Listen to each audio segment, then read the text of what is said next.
اعوذ باللہ من الشیطان الرجیم بسم اللہ الرحمن الرحیم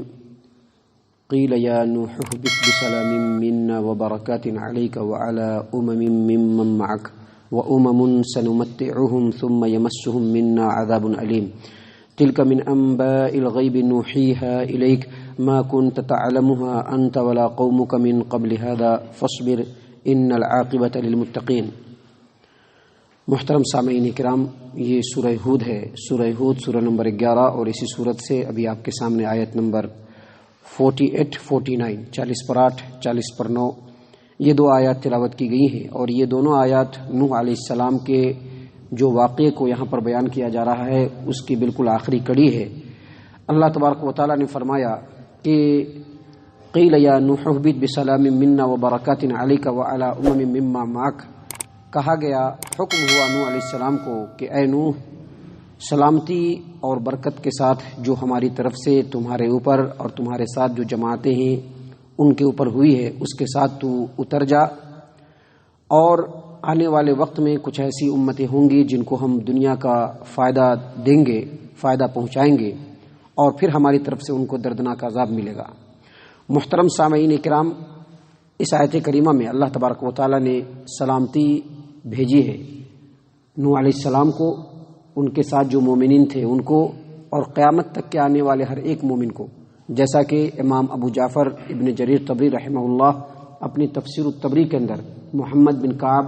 القرظی رحمہ اللہ کے تفسیر کو بیان کیا ہے کہ یہاں پر جو اللہ تبارک و تعالیٰ نے سلامتی بھیجی ہے وہ نوح علیہ السلام کو، ان کے ساتھ جو مومنین تھے ان کو، اور قیامت تک کے آنے والے تمام مومنین کو، بالکل اسی طرح سے جس طرح سے قیامت تک کے آنے والے ہر کافر مرد اور کافر عورتوں کو اللہ تبارک و تعالیٰ دنیا کا بھی فائدہ دے گا اور ان کو دردناک عذاب میں بھی مبتلا کرے گا۔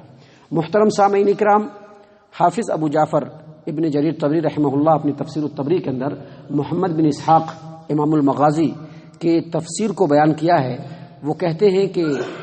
اللہ تبارک و تعالیٰ نے سب سے جو نوح علیہ السلام کے زمانے میں جو طوفان آیا تھا، سب سے پہلے اللہ تبارک و تعالیٰ نے اس کو ختم کیا۔ زمین کو یہ حکم ہوا کہ وہ اپنے پانی کو نگل لے، آسمان کو یہ حکم ہوا کہ وہ اپنے دہانے کو بند کر دے، اور اللہ تبارک و تعالیٰ نے ہوا چلا دیا، زمین خشک ہو گئی، جیسا کہ اس سے پہلی آیت کریمہ میں اللہ تبارک و تعالیٰ نے بیان فرمایا کہ قیل یا ارض ابلعی ماءکی ویا سماء اقلعی وغیض الماء وقضی الامر واستوت علی الجودی وقیل بعدا للقوم الظالمین، یعنی اللہ تبارک و تعالیٰ کی طرف سے حکم ہوا کہ اے زمین اپنے چشمے کو تو اب ابالنا چھوڑ دے، پانی کو بند کر لے، پانی کو نگل لے، اور اے آسمان تو اپنے دروازے کو بند کر لے، اور اللہ تبارک و تعالیٰ نے ہوا چلائی تو پانی خشک ہوا، اور اللہ تبارک و تعالیٰ کا فیصلہ جو ہے وہ کمپلیٹ ہوا، اور کشتی جو ہے وہ جودی پہاڑ پہ جا کر کے لگ گئی، اور کہا گیا کہ جو ظالم لوگ ہیں ان کے لیے اللہ تبارک و تعالیٰ کی رحمت سے دوری ہے۔ اس طرح سے اللہ تبارک و تعالیٰ نے اس طوفان کو ختم کیا، پانی ختم ہونا شروع ہوا،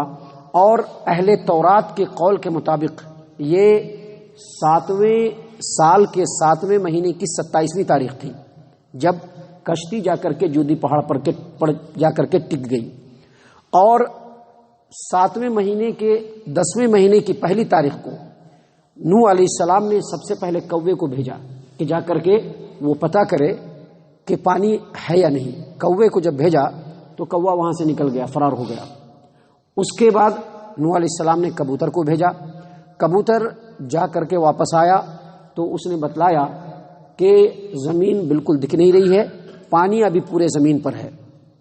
ہاتھ بڑھا کر کے کبوتر کو پھر اندر رکھ لیا، اور اس کے 7 دن کے بعد پھر کبوتر کو بھیجا۔ تو 7 دن کے بعد جب کبوتر آیا تو صبح گیا تو شام کو آیا، اس کے چونچ میں زیتون کا جو ہے پتا تھا، تو نوح علیہ السلام سمجھ گئے کہ پانی اب جو ہے وہ کم ہو رہا ہے، پھر اس کو رکھ لیا، اور 7 دن کے بعد پھر اس کو بھیجا تو کبوتر نہیں آیا۔ جب کبوتر نہیں آیا تو نوح علیہ السلام نے سمجھ لیا کہ پانی جو ہے وہ بالکل ختم ہو چکا ہے، زمین دکھ رہی ہے۔ تو اس کے بعد نوح علیہ السلام نے سائبان کو کھولا، اور مفسرین کے قول کے مطابق تو نوح علیہ السلام کے طوفان کے آنے کے دن سے لے کر کے یہ جو دن ہوا مکمل 1 سال ہوا۔ پہلے سال کی پہلے مہینے کے پہلے اتوار کو نوح علیہ السلام نے کشتی کے سائبان کو کھولا، اور جب یہ دوسرا سال جو چل رہا ہے اس کے دوسرے مہینے کے 27 تاریخ کو نوح علیہ السلام نے پورا پردہ کھول دیا اور سارے کے سارے لوگ زمین پر اتر گئے، اور جیسے جیسے پانی تھمتا گیا، پانی گھٹتا گیا، سارے لوگ پہاڑ سے نیچے اترے اور نیچے اتر کر کے آباد ہوئے۔ مفسرین نے یہ بھی بیان کیا ہے کہ بڑی خوشحالی آئی، ہر طرح کے پیڑ پودے، ہر طرح کے پھل پھول لگے، اور پھر سے نوح علیہ السلام کی قوم خوشحال ہو گئی۔ لیکن آپ دیکھیں گے آیت کریمہ میں اللہ تبارک و تعالیٰ نے یہ بھی وعدہ کیا وَأُمَمٌ سَنُمَتِّعُهُمْ ثُمَّ يَمَسُّهُم مِّنَّا عَذَابٌ عَلِيمٌ، کہ آنے والے وقت میں پھر ایسی جماعت پیدا ہوگی جو بگڑ جائے گی، جن کو دنیاوی فائدہ تو ملے گا لیکن وہ دردناک عذاب میں مبتلا ہوں گے۔ اللہ تبارک و تعالیٰ نے پہلے ہی اس بات کی بشارت اور اس بات کا جو ہے کی پیشن گوئی کر دی۔ محترم سامعین کرام، اخیر میں تتمے کے طور پر اللہ تبارک و تعالیٰ فرماتے ہیں تِلْكَ مِنْ أَنْبَاءِ الْغَيْبِ نُوحِيهَا إِلَيْكَ، یہ جو خبریں ہیں اے محمد صلی اللہ علیہ وسلم، یہ مکمل غیب کی خبروں میں سے ہیں۔ اللہ تبارک و تعالیٰ مزید فرماتے ہیں ما كنت تعلمها انت ولا قومك من قبل هذا، یہ ایسی خبر ہے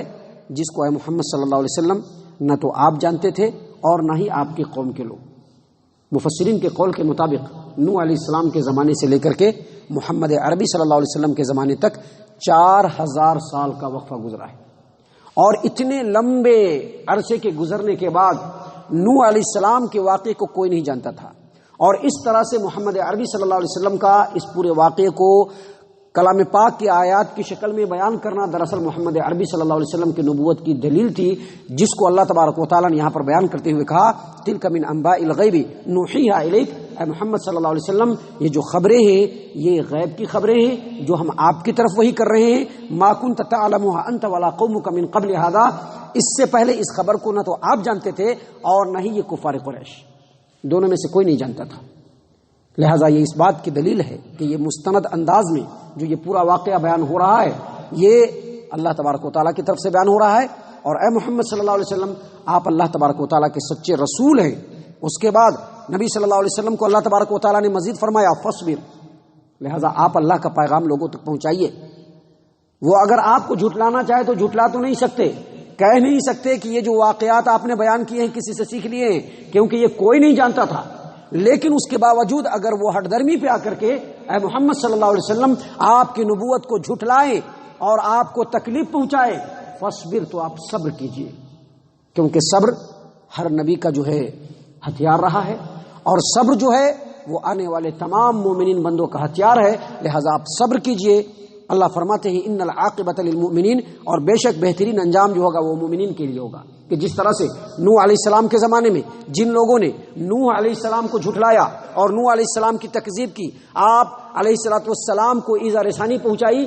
ایسے تمام کے تمام لوگ برباد ہوئے، اور نوح علیہ السلام اور ان کے متبعین جو مومنین تھے وہ سب کے سب کامیاب ہوئے۔ بالکل اسی طرح سے ہر زمانے میں اللہ تبارک و تعالیٰ نے مومنین کو کامیاب کیا ہے۔ اللہ فرماتے ہیں وَلَقَدْ سَبَقَتْ كَلِمَتُنَا لِعِبَادِنَا الْمُرْسَلِينَ إِنَّهُمْ لَهُمُ الْمَنْصُورُونَ، جو ہمارے رسول اس روئے زمین پر گزرے ہیں ان تمام کو ہمارا وعدہ ہو چکا ہے کہ اللہ تبارک و تعالیٰ ان لوگوں کو کامیاب کرے گا۔